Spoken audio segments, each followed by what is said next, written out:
The Queen's Jewish Link presents the Jewish Living Podcast, the show that examines the many facets of Orthodox Jewish life. Here's your host, Izzo Zwirin. Jews love to eat. Oh, that's not really fair. Everyone loves to eat. In America, there are 2 entire cable networks devoted entirely to food. But it seems as though in the last several years, kosher keepers are closing the gap with the rest of the world when it comes to variety, availability, and of course, restaurants. Foodie culture has reached Judaism, and we are lucky enough to have one of the biggest names in kosher foodiedom with us this week. Hi, I'm Dani Klein. I'm the founder of Yeah, That's Kosher, which is a kosher restaurant and travel blog, resource, website, an online community, however you want to call it. Dani and I will discuss how kosher restaurants can be profitable, how they have evolved over time, the role of kashrus organizations, and the effect of the online kosher food world.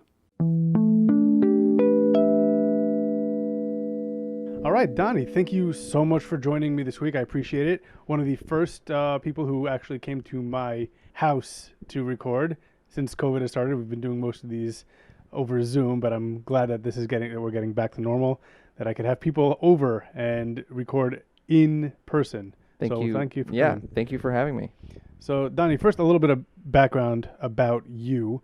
I don't need your whole life story. What I'd like to know a little bit about is, how did you get into this kosher food world that you're kind of like this driving force behind a lot of online discussion and online reviews? So it's interesting because I started this blog not necessarily to be what it is today. I mostly started it to be a resource strictly for kosher travel. So I would say the year that I got married, the year after I got married, we went on a trip to Scandinavia. Okay. We hit 5 countries in 2 weeks: Iceland, Sweden, Finland, Estonia, and Denmark. All right. We missed Norway. Yeah, I was going to say Norway. We missed Norway, but we swapped Estonia in. At the time, we didn't have a lot of money. We were doing it completely on like shoestring budget. Estonia is significantly cheaper than Norway and has kosher food. Interesting. Yeah, and Norway not so much. Okay. And we booked it 6 months in advance, so we had a lot of time to prepare, research, decide where we're going to stock up on kosher food, how much do we need to bring with us, etc.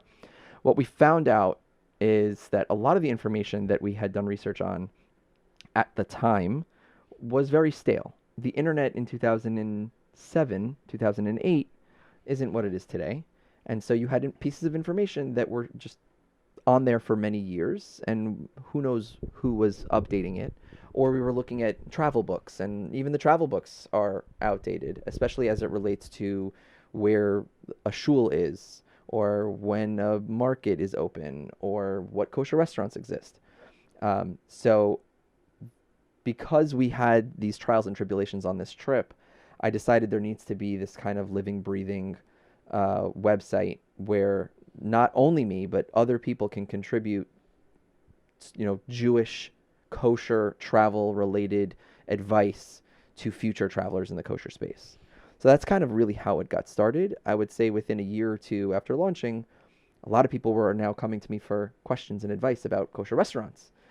So I said, okay. And I started delving into that, and that kind of led to where it is today, where we give advice and we announce new kosher places, and we have lists of kosher restaurants that are open for Pesach around the world and stuff like that. So it's become this resource for kosher diners and travelers around the world. That's phenomenal. I just want to clarify one point in this. You're not vouching for certain hechsherim or things like that. You're just saying these are the restaurants that claim to be kosher, and you'll list maybe the hechsher on it, but it's up to the consumer to determine whether or not that hechsher aligns with their standards. Correct. So we will list any Orthodox rabbi's hashgacha. Okay. From the top of the most held by hechsherim, let's call them OU, OK, etc. To some that are single rabbis that are giving hechsherim that maybe rely on some leniencies in kashrus, but are still coming from an Orthodox source. Okay. So the reason that I had you on is really to talk about a lot of the kosher food world. Obviously, that's going to be a tremendously long time. We're not going to touch on everything. But I wanted to start with restaurants. For those of us who've been paying attention to the news recently, especially in the light of what has happened post-COVID, everybody kind of knows that restaurants basically operate on super thin margins to begin with. Yeah. So I wanted to talk a little bit about how is it possible for those razor thin margins that restaurants operate under, and then add in the cost of kashrus, whether it's kosher food being more expensive or having to have a mashgiach and a hechsher. How do kosher restaurants even exist in this world, anywhere, let's say, outside of Israel? So, it's a loaded question, regardless of COVID, right? So if you take COVID out of the equation, it's a loaded question. But it's a good one. And I think that if we break it down to, let's say, 10 years ago versus today, 10 years ago, a lot of the kosher world was not necessarily as upscale as what we have in market today. You had the kosher delights and lots of pizzerias and more fast food style places, and that was the norm. And there would be the handful of higher end places that have higher margins, so it's easier for them to make profit. But with the lower end places, it's about volume. Like with any low margin business, it's all about volume. So we're a captive audience, right? We can only eat at kosher restaurants, and there's only so many. So you're either going to end up with few options in certain geographical areas because those areas can only justify supporting X number of kosher restaurants. Right. Or in places like New York or Miami or LA, you obviously can do more because there's significantly higher population, so they can all support higher volumes. Now, if you compare that to today, and when I say 10 years ago, I mean 10 plus, and you go back decades. What we're seeing today is that a large percentage, I don't have the exact numbers, but I can tell you that a large percentage of kosher restaurants that either exist today or that are opening now, like the new places, are between the mid to upscale. So they're going to be operating on higher margins. You're not necessarily seeing what used to be the kosher delight style, fast food style places opening so much anymore. You're really seeing the upscale steakhouses, the omakase sushi places, the high-end bakeries, etc., that are, by default, they're giving you a higher-end product, but they also have higher margins as a result. Is that an attempt to kind of appeal to maybe people who don't exclusively eat kosher? I would say maybe partially.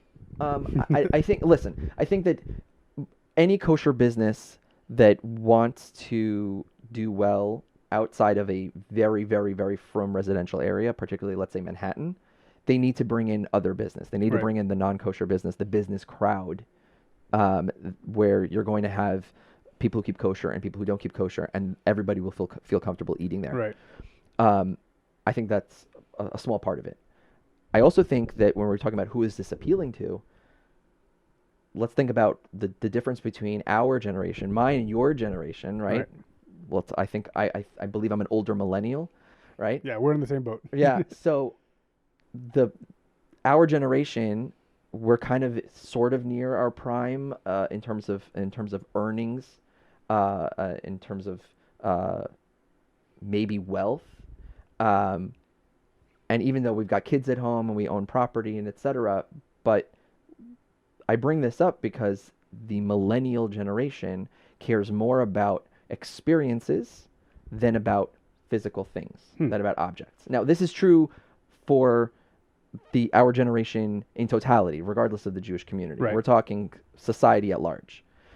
We as a generation care more about experiences. That's why travel's become really big. That's why Pesach programs have grown, and there's even more of them today / pre-COVID than there was 10 years prior.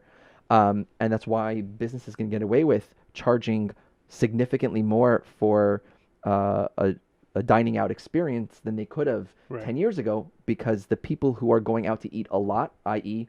people within our age cohort, I would say anywhere from like 25 to 50 today, which includes millennials and some more outside of that, we are the ones that are caring about those experiences. Right. I would also add to that, it's not just is experience versus, I guess for lack of a better word, stuff. It's experiences versus possessions. I think that our generation tends to be, I don't want to stereotype us too much, but a little bit more lazy when, let's say, preparing food to bring to work. And the fact that we have all of these options out there, it seems a lot easier. Plus, I think that as low as salaries might be for our generation, I think that comparatively food prices have not gone up as much. Meaning that, I mean, right now the food prices are well, right, astronomical. forget COVID. COVID exclusion. Let's say before COVID, because that's when we kind of developed our taste for doing things. Sure. So before that, food prices. Let's say a slice of pizza now is $3. Probably more in Maybe a bunch more of in places. Midtown, $3.50. $3.50. But 20, 30 years ago, it was like $1. It didn't really go up that much in relation to how much wages have gone up. It seems to have gone up equally, or maybe even not as much.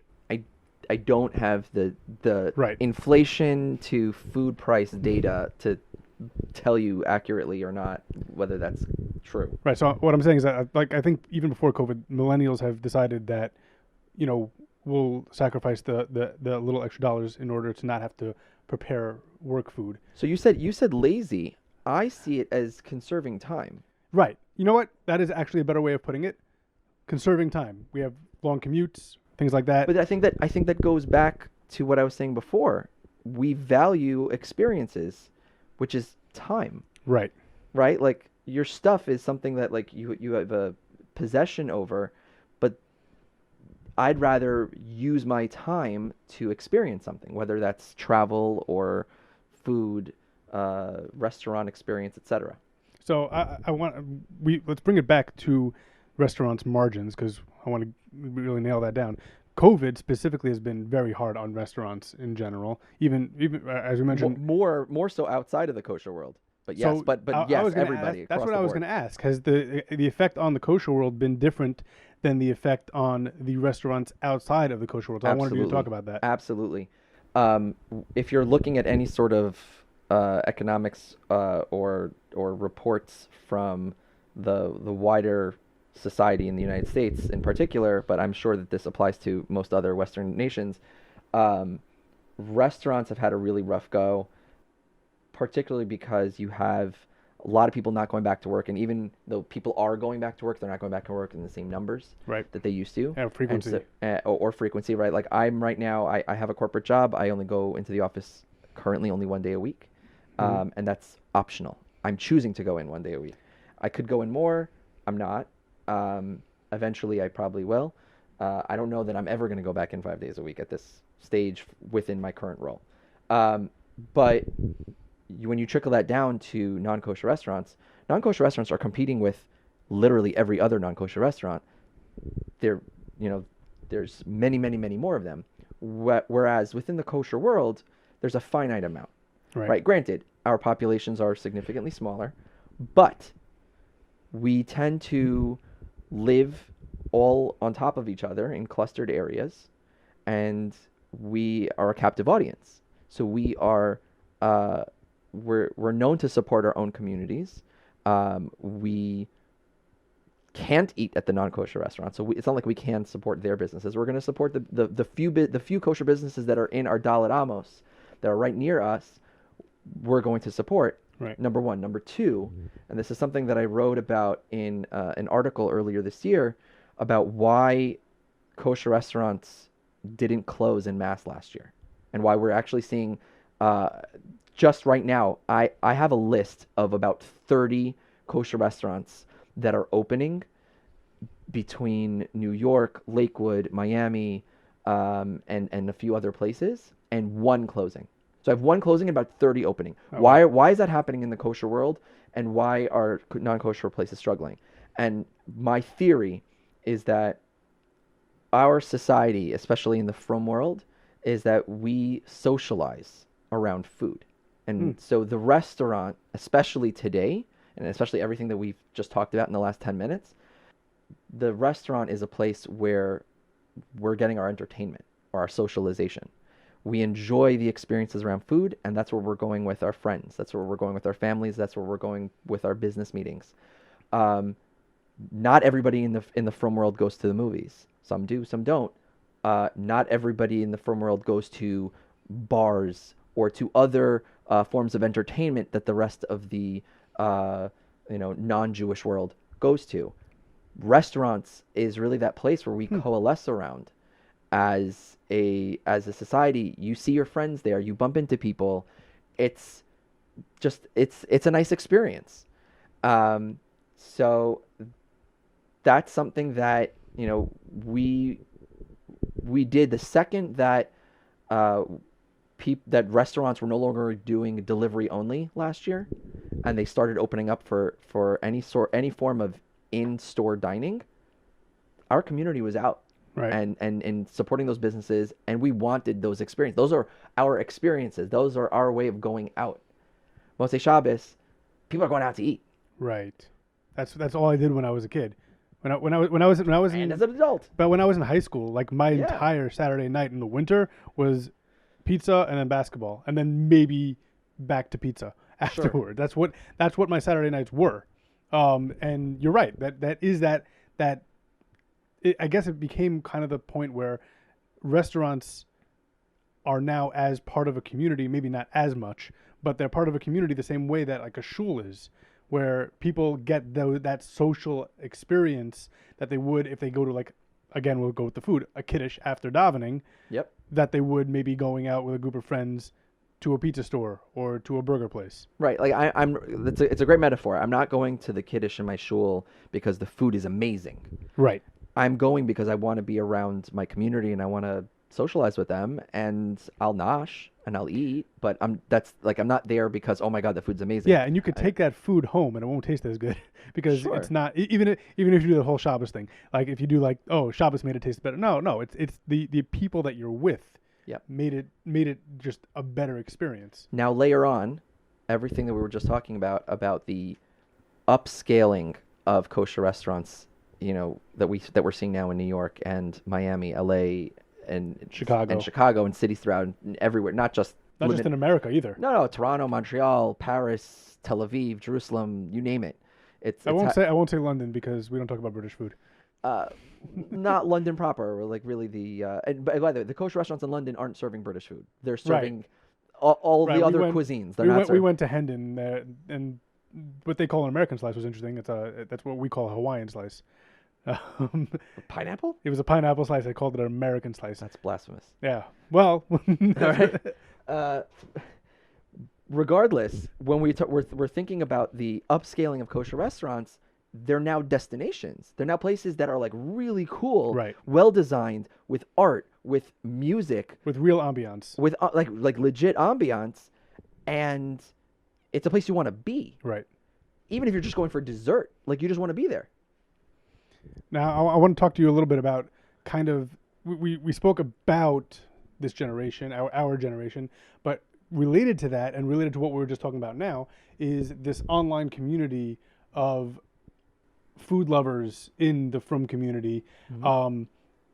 I don't know that we as a community use Yelp so much. We don't. I would say we dafka do not. But we do have our communities within like that rate restaurants, that give you advice about restaurants. Sure. So I want you to talk a little bit about those communities and their effects on maybe the differences in how we operate. So I think that in the way that the kosher world online rates and reviews places is tricky, because you have this notion of, can I say something negative about a fellow Jew's business? Right. And I've personally struggled with this because I've definitely given negative reviews through my Instagram or Facebook group or what have you.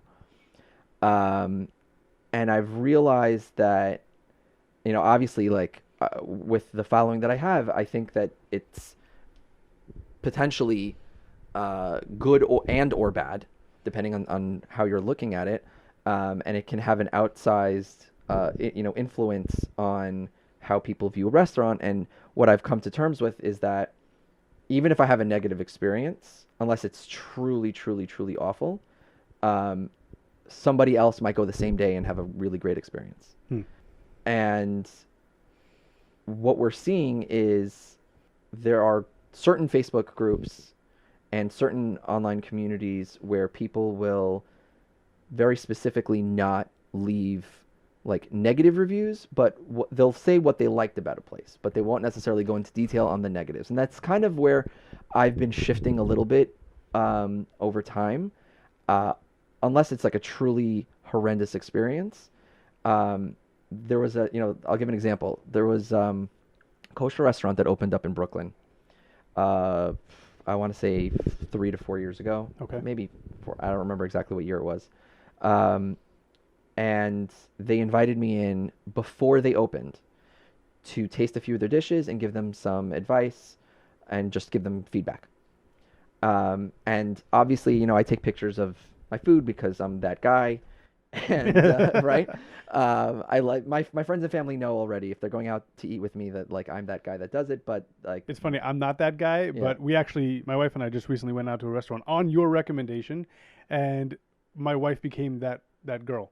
Now she takes pictures. No, just for that one. For some reason, she decided that one we're going to take pictures of.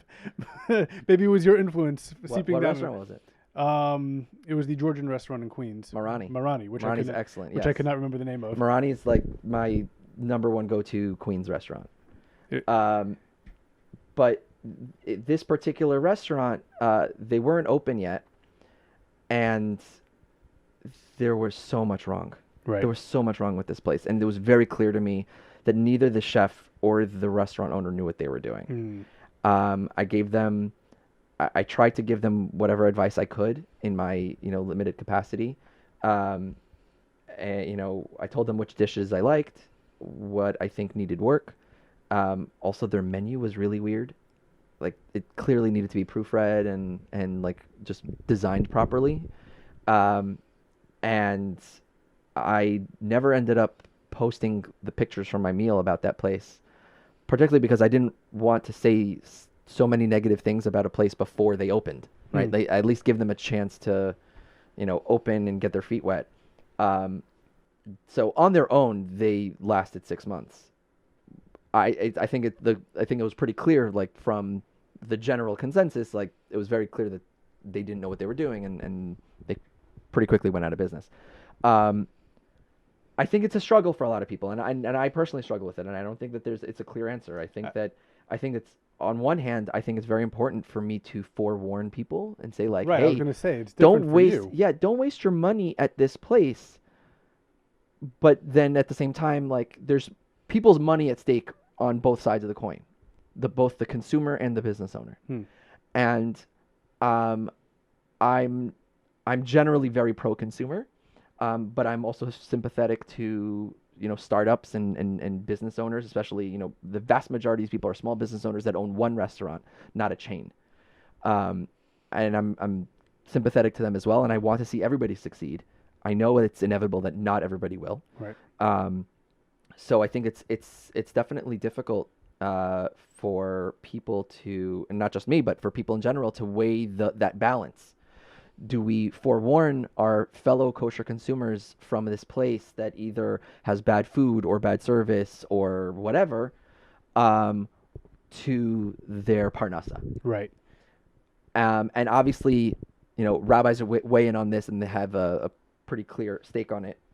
I'm not a rabbinical authority, so I look at it just more from like my own morals. So it's funny because I've had this exact conversation with somebody, not for this podcast. This was long before the podcast, who used to review Jewish music for one of the Jewish publications, and her problem was like, what happens if I like listen to an album and like this is just it's bad. It's bad music. There's no flow to the order of the songs. There doesn't seem to be too much thought behind any of the arrangements. There's one or two catchy songs, and And what do you do when you have that? Because we have this concept of lashon hara. We have this concept that we have to be, sensitive to other people's parnasa. So what do you do? And what she ended up doing, her move was to have kind of buzzwords. When you go to buy a house and it says cozy. So with that, Small. it means small, right? So you don't want to say small, you say cozy. So she had these buzzwords like ambitious. So ambitious sounds like it could be good, but it was like her readers kind of knew what ambitious meant. So I probably do that subconsciously, in my Instagram posts where Right. I'm talking about places where I'll tell you what I liked, and then I'll probably use some of these buzzwords without even realizing it. Right. That about the things that I would steer you the consumer away from. Right. For example, there was a restaurant I went to. The ambiance was fantastic. The drinks were fantastic. The food needed work, and like we all agreed, like the food needed a lot of work, but we had a fun time. We had a great night, independently of the food. It was like a really fun experience. It was great that we were out with friends, and we would go back on the notion that like we just had such a great time there, and in the hopes that the food got better. Right. Also because it was a relatively new restaurant, so we want to make sure that this restaurant gets the opportunity to improve their food situation, because then it'll be a killer place, right? Because the ambiance and the experience there was actually really cool. Do you tell this to the restaurant owner or the chef? You have a name now. People invite you to If I have an opportunity to, yes. You say, listen, this is great. This is great. This one you need to work on, and work on it fast. Yeah, if I have an opportunity to, which means either I get to meet the owner or chef, or I know the owner or chef, or they're there, they're Right. physically there, and I can walk over to them and say, hey, just wanted to give you some feedback based on our experience. I absolutely do that. And by the way, I did with this particular restaurant that I was just referring to. I did on the spot. I told both the chef and the owner, like, here's what we liked, here's what we didn't like. I hope that How long ago was that? July Oh, okay. or August, maybe. And that whatever that restaurant is, they're open now, and Yeah. I mean, it's still a relatively new place, but Okay. yes. great. I want to talk about one more controversial topic, Sure. and then I have a couple of rapid fire questions for you. Cool. Controversial topic is kashrus. We touched on it a little bit earlier, but that is probably, aside from labor, the biggest expense for kosher restaurants. Mm-hmm. There are always stories of kashrus agencies maybe being a little bit territorial, rabbinic authorities not holding of certain kashrus. Holding is a funny word. Only on a Jewish podcast could you say holding in a serious context in that way. Not holding of a certain kashrus in their territory, or not giving their stamp of approval on having this other kashrus in there. Certain rules that might apply to certain. I remember there was one rule, like we don't serve any restaurants that are open on Shabbos, even if they're not owned by a Jew. Right. So And by the way, and that last point is I think it does almost a little bit of a disservice, because what I see from a lot of consumers who don't necessarily know all the rules around kashrus is say, oh, that place can't be kosher, they're open on Shabbos. right. And that to me is comes from a place of ignorance. Places can be open on Shabbos and be kosher. They have to, there's other hoops they need to jump through, but it's possible. Right. It's not an automatic, nope, this is treif, or this is Your not favorite kosher. non-kosher, not specifically kosher chain restaurant that has kashrus can be open at Dunkin' Donuts. Dunkin' Donuts. Yeah. Dunkin' Donuts. Bagel Boss. What's the one? Yes, Bagel Boss. The one in L.A. The coffee shop. Oh, they're actually not kosher anymore. They're not kosher anymore, but they were. They were Coffee Bean. and Coffee Tea Leaf. Bean. Yeah. So a lot of these like chain restaurants that aren't necessarily kosher can be open on Shabbos and have kashrus and have a good Absolutely, and it's not only limited to the chains. There are smaller places that Exactly. that can be kosher and open on Shabbos as well. Shtar Mechira, et cetera, et Yeah. cetera. Like there are ways to make it work. the fact that there are these blanket rules that are being made, what we're end up doing is like we're making the kosher consumer dumber in a sense, because we're removing any of the difficult questions that need to be asked, which I think is really interesting because growing up going to yeshiva, the one thing that was ingrained in me is always to ask questions. And I think that's like such an integral part of growing up from, is that like we're always asking questions and that we're always, particularly about halacha. But when it comes to kashrus, it's almost like it's the reverse. Right. It's like we hear a single thing and then we're not asking questions and we're just making assumptions. And I think that I don't have the answers in terms of like what we can do to turn that around. I'm not in a position to do that. I'm not a rabbinical authority, and I will consistently say that. I'm not. People should not rely on me for halachic answers. But these are just trends that I'm seeing, amongst my people, our community. So yeah. So I want to also talk about the territorial agencies. Like a local VOD. Like a local VOD Sure. that kind of don't allow other kashrus agencies, maybe the national ones, or even a smaller local Rav to give their hechsher. Now, the most common criticism that I've heard about that is people say, well, if you introduce competition that are allowed to give kashrus, maybe the prices will go down. If you have one agency that is in charge of the kashrus of that entire neighborhood or an entire section, it's a monopoly. It's a monopoly. Now, I've spoken to different people in these types of VODs or these types of agencies that kind of have a territory, and their response to that is, we make very little on that. We're providing a service. Yeah. Nothing that we do is because we want money.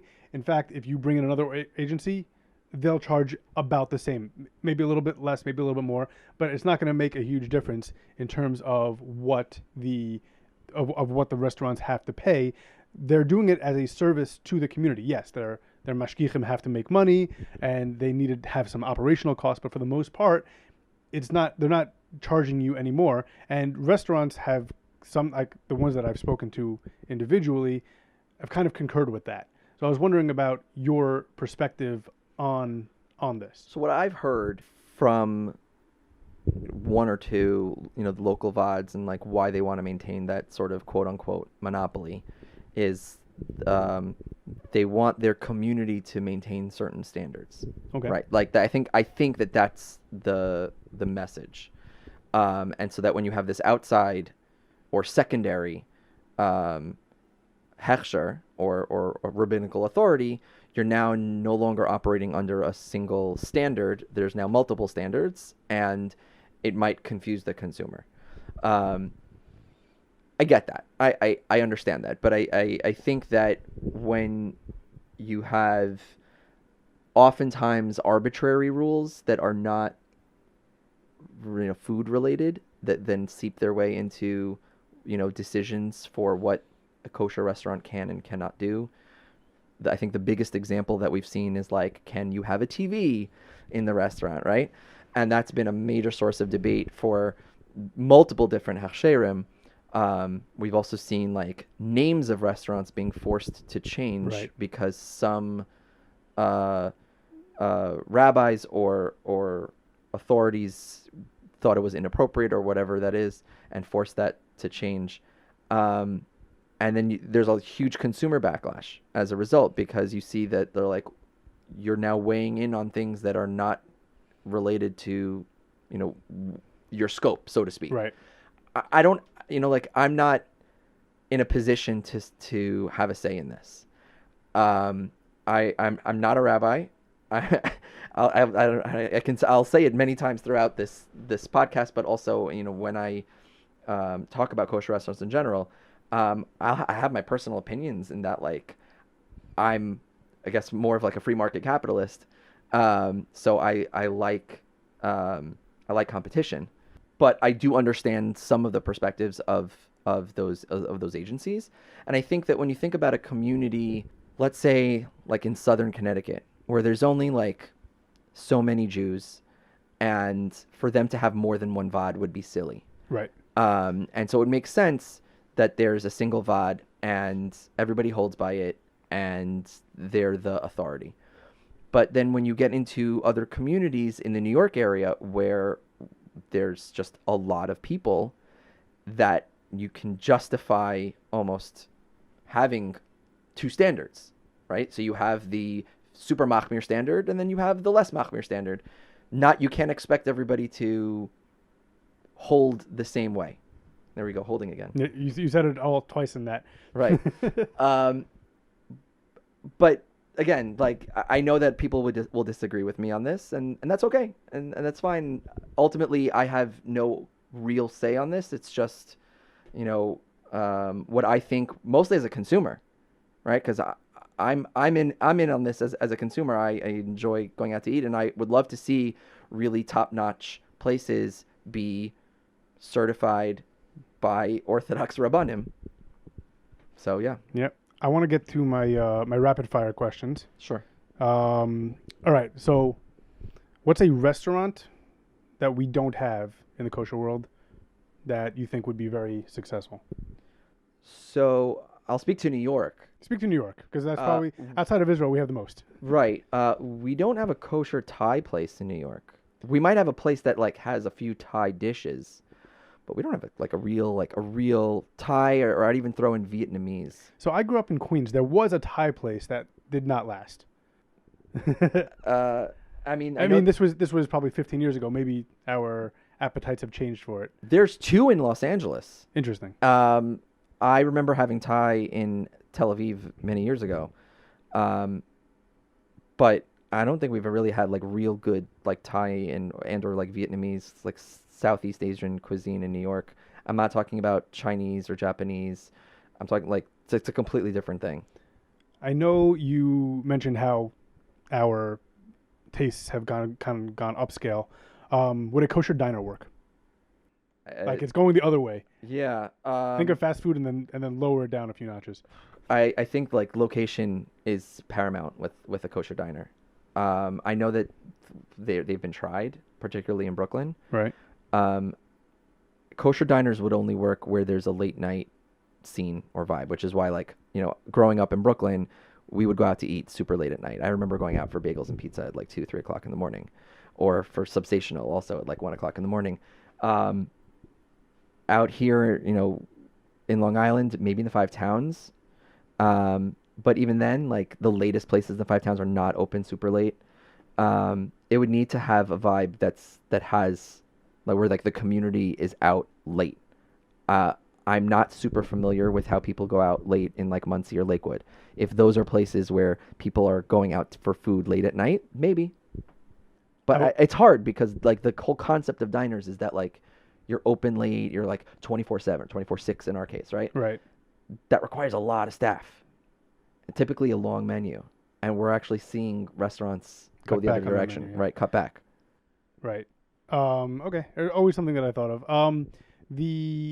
I was going to ask you this question, and I will let you decide whether or not to answer it. Okay?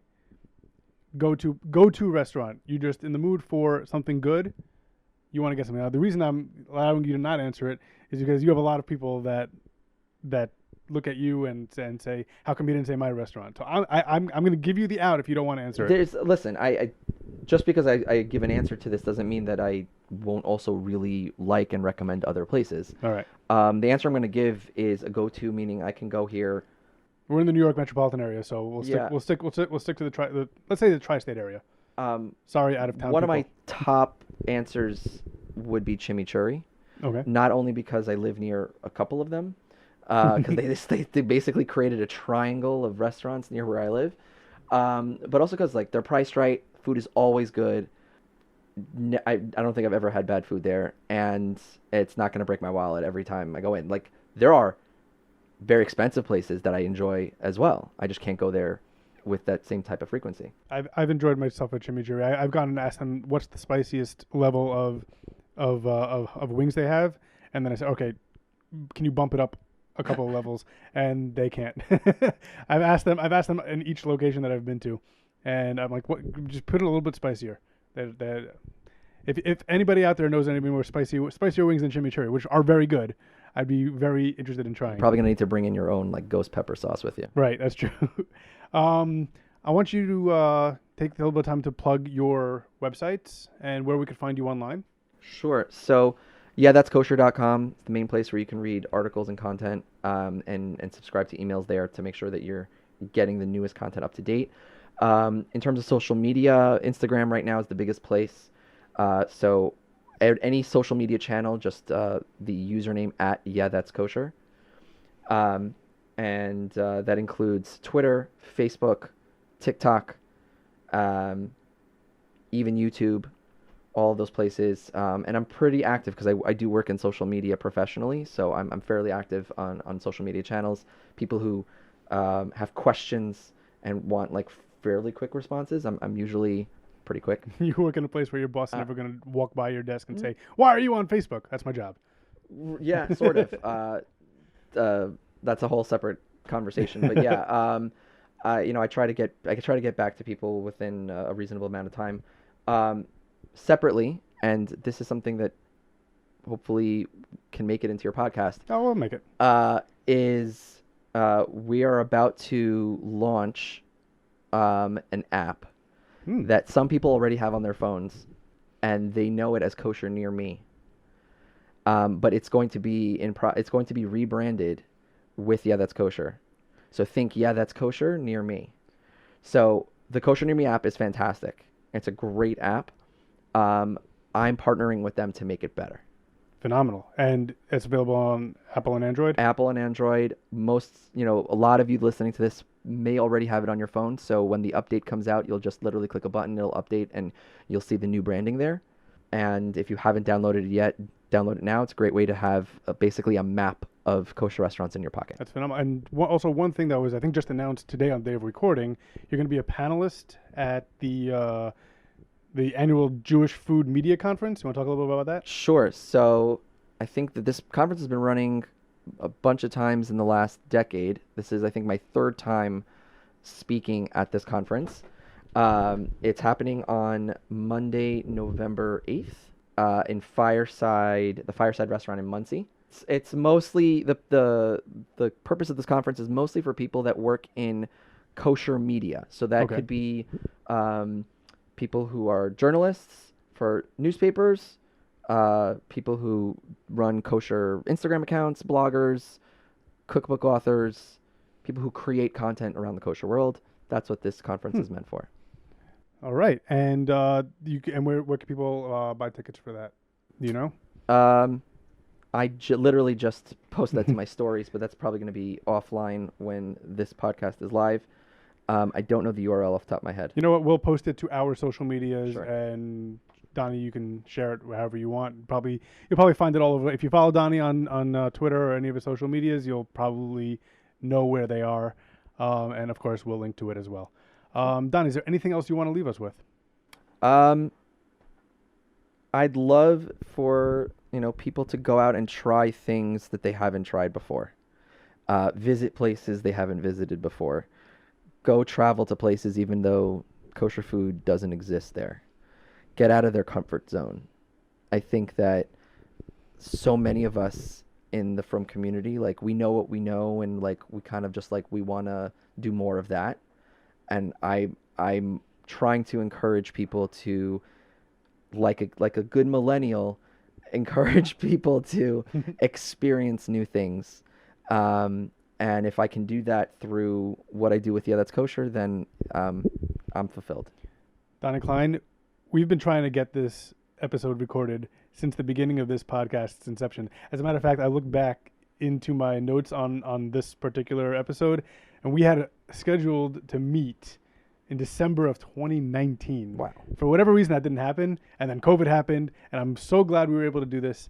Dani, thank you so much for taking the time, and good luck. Thank you for having me, and hopefully we'll get to do this again and discuss more on the kosher restaurant and travel world. Absolutely. My thanks to Dani Klein for joining me this week. I'll pose the same questions to you that I posed to Dani. What is your favorite underappreciated restaurant, and what type of restaurant do we need in the kosher world? Until next week, Kol Tov. The Jewish Living Podcast is produced by Sreli Picus. Our theme song is The Band by A.B. Rottenberg.